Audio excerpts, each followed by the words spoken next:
basically we are looking at things of this kind. What is the meaning of this and how to compute it? Of course, before we compute anything, right, before we write any formulas, we have to understand the meaning, right? And I believe we already talked about the meaning of this quantity. This is nothing but the conditional mean, if you will, of y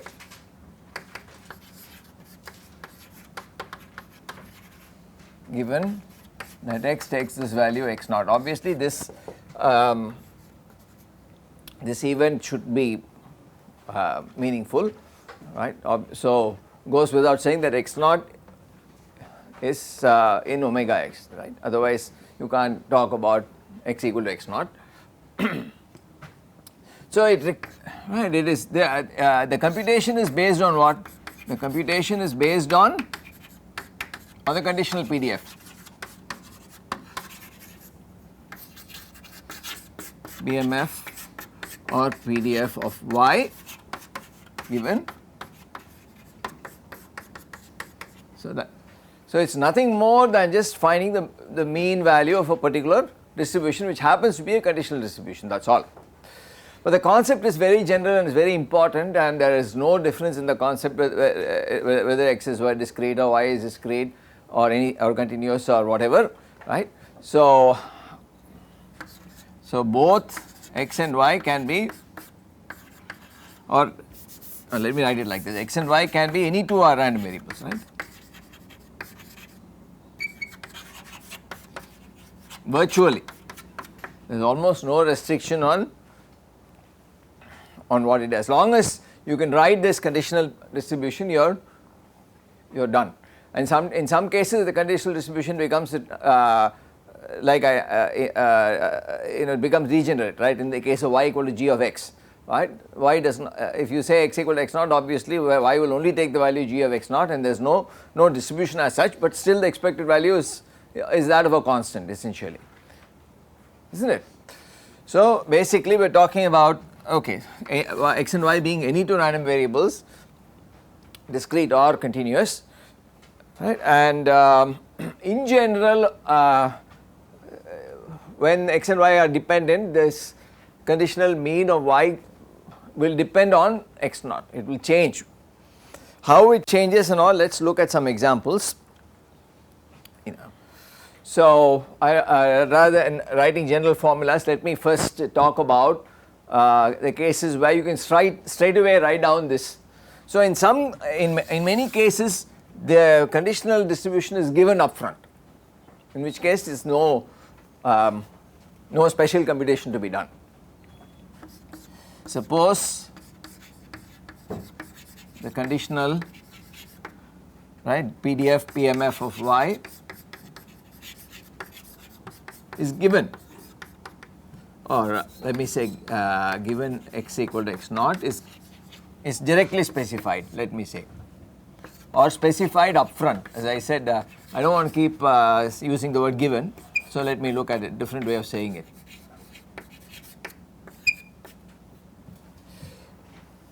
So example would be like what we have been saying all along, y given x equal to x naught. Let us say if somebody says this is u of 0 comma x naught.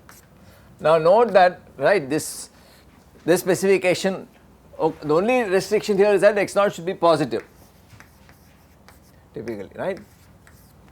So but what it, instead of it being a constant, we are just saying that x naught is chosen according to some prior distribution, which does not matter as far as this distribution, this conditional distribution is concerned, that is all.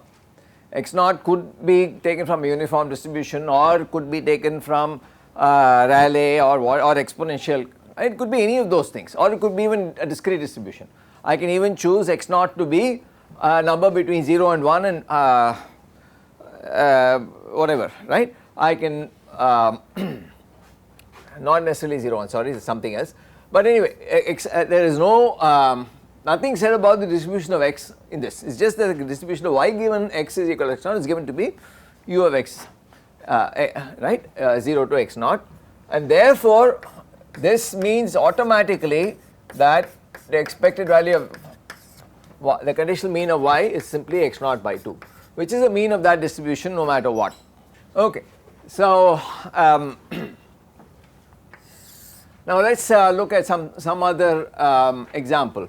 This is something highly simple, but anyway in such direct cases it will be simple, right.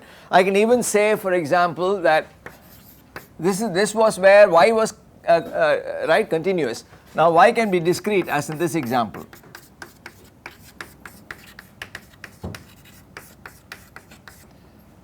So again x naught assumes some positive parameter. So here y is a discrete random variable whose Poisson random variable whose parameter lambda is not a constant but chosen according to some non-negative distribution. So automatically here what is E of y? It's basically equal to x naught again, sorry, x naught in this case, because you know that the conditional mean of a Poisson distribution is equal to some parameter. So in this case that parameter is x naught, so that same result will come. So what these examples illustrate is that there is nothing new in some sense about the concept of a conditional mean. It just requires you to know this distribution. Okay, now supposing you don't know this distribution up front, if you don't know the distribution, you have to compute it. If you still want the conditional mean, you have to go about computing it, right? And so if the conditional PDF of y, PDF or PMF of y given x naught is not known, is not specified like above, it has to be computed. It's a kind of a needs to be found. That's obvious, right? But it's worth saying because then it will go into everybody's heads that, right, there is some computation involved in this exercise, and so which is unavoidable. Right. Now I want to take some example like this, continuing with the Poisson case, right? Supposing let me start it here. Let me say that x and y, sorry, right, y and z. In this case, I can choose whatever I want, right? So I have whatever names I want. So let y be independent Poisson random variables with y being Poisson, say lambda 1, and then say z is Poisson lambda 2, and let x equal to y plus z.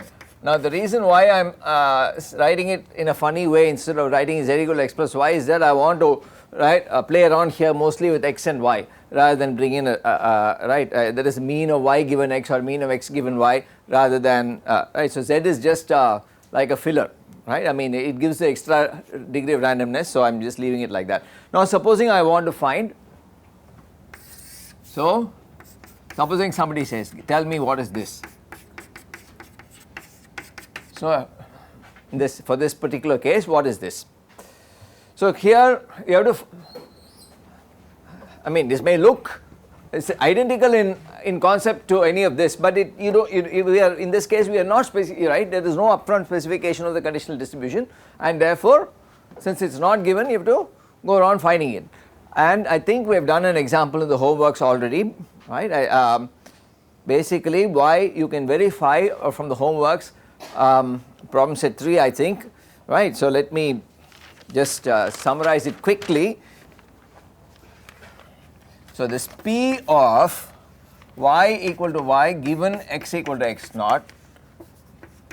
Now x naught is now the sum, right? The sum according to this, right? You are saying that the sum of the two random variables y and z takes some value x naught, and you are now trying to find the distribution of one of them, one of the components of the sum, given that the sum equals x naught.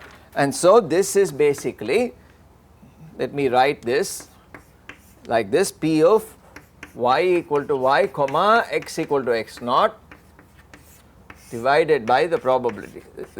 This is just a review or a recalling of the what we did earlier, because it's been a long time since we did this. I am redoing it, right, just for making sure that you people don't forget this thing. So here what we have is okay, so and if y has to be y and x has to be z, x naught, what does that mean? That means the z has to be, what is this event more easily written in terms of y and z, right? So this is basically the probability that y is y. What is z? Z is obviously x naught minus y, isn't it, divided by the probability that x equal to x naught. So if you substitute now, so this is now, right, an event concerning two independent random variables by definition, and so this is one Poisson probability, this is another Poisson probability. The third thing in the denominator is again a Poisson probability, because you know that x, right, what is the distribution of x now, the total distribution? This is obviously, so this is known to be Poisson lambda 1 plus lambda 2. So this is Poisson, this is Poisson, this is also Poisson, all with 3 different parameters. So the whole thing turns out to be binomial. Please go and check, right? This is this distribution, that is, if you substitute all those things, then the distribution of y given x equal to x naught will turn out to be binomial with what? Turns out it is binomial with these parameters, x naught comma lambda 1 divided by lambda 1 plus lambda 2. Why do I know it's lambda 1? Because that is the unconditional mean of y. So that lambda 1 comes up here, and the mean of x, which is lambda 1 plus lambda 2, comes here. So you can go and substitute for these probabilities. So maybe I'll write one more step here just for the sake of the camera. This is basically P of y equal to y, P of z equal to x naught minus y divided by the probability that x is x naught. And then if you do the substitutions and cancel, do a little bit of algebra, you can get this result. So what does this mean? That means that given x equal to x naught, right, y will only take values from 0 to x naught. It cannot take values more than x naught. And that is obvious from just the way in which the variables, and this precise distribution is basically, it's nothing but binomial. So what is the conditional mean now? So if I go and use up this, let me use up this space without erasing. So what is the conditional mean? What is the mean of a binomial distribution? It's NP. The mean of a binomial distribution with parameters n and p is NP. So in this case, the conditional mean of y given x equal to x naught is just a product x naught lambda 1 divided by lambda 1 plus lambda 2.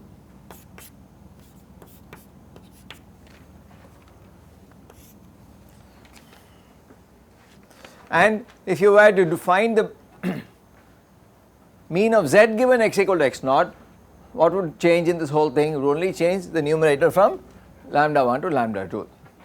So that is all. Okay.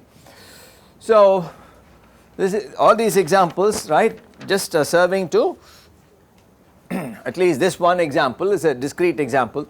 Now a continuous example also we should do, right, and maybe I will leave this intact.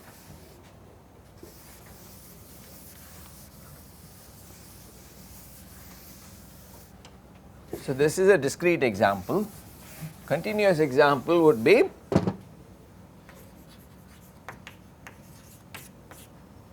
supposing, okay, I give y equal to x the same thing, y given x equal to x naught or y, I won't, let me not write the x naught here, I will just say that this y given x equal to x is uniform 0 x, and x is, let us say, uniform 0 1.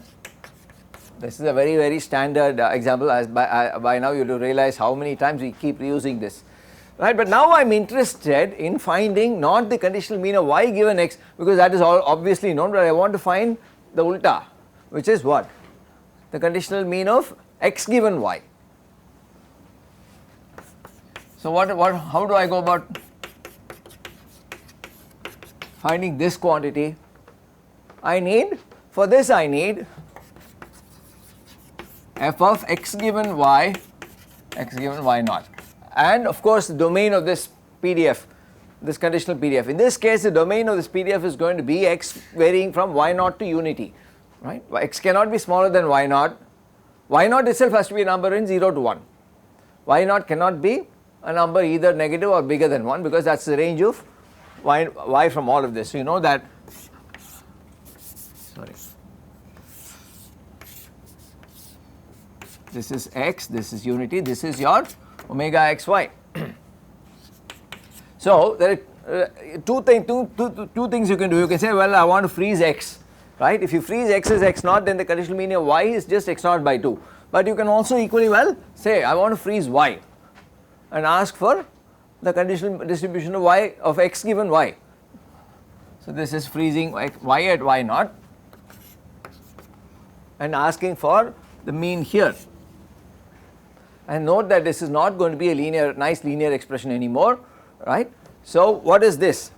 So as I said before I erase this, please make a very strong note of this. If the conditional PDF of x, in this case change it around, x given y equal to y naught is not directly known, it has to be found.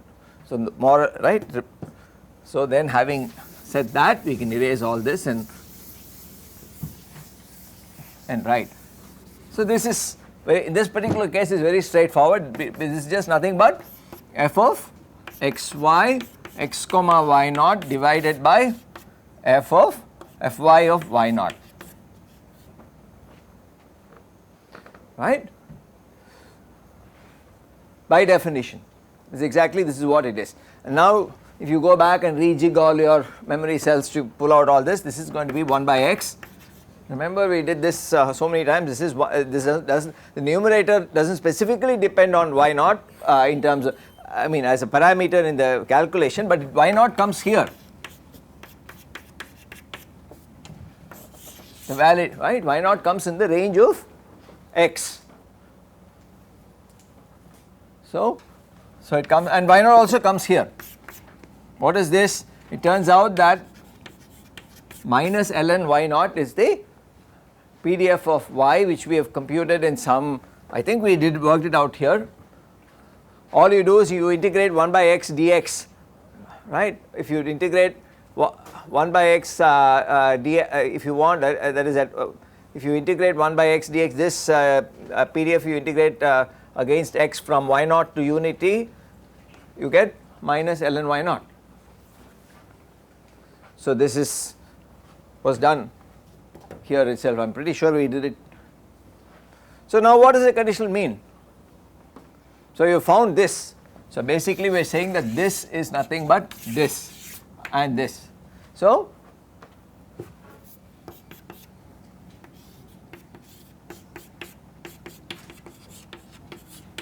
what do? I multiply this whole thing by x. So this is now the integral of x, f of x given y naught, and integral is against x. So this is what it is in general. Sorry, there is no not 0 here, x given y. This is a general formula. Apply it to this particular case, what do you get? You get some nice nonlinear expression. It is no longer some simple thing like this, right? A simple it turns out in general it is a nonlinear function of the conditioning variable.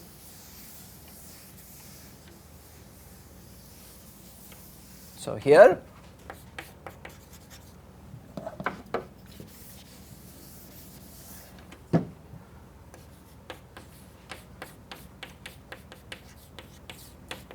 integral y naught to unity, right, y naught to x equal to y naught to unity of x into 1 by x which will cancel, divided by minus ln y naught dx. So, the limits are crucial. This is what?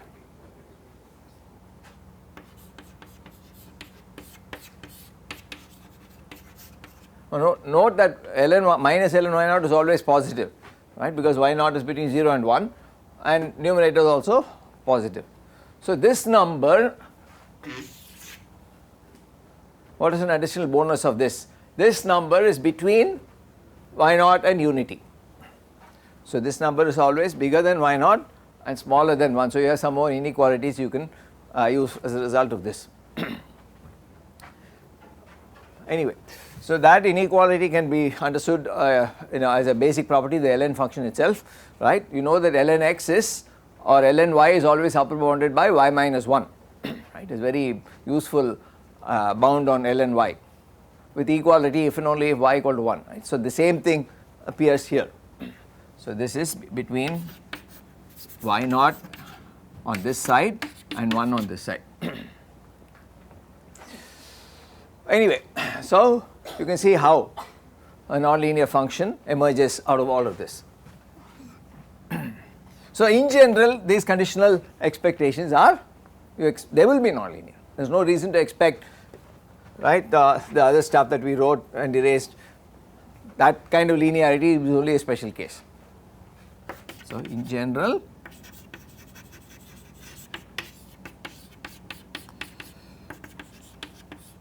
etc. are nonlinear functions, or let me say is, let me not remove, is nonlinear in y naught. Similarly, for y given x.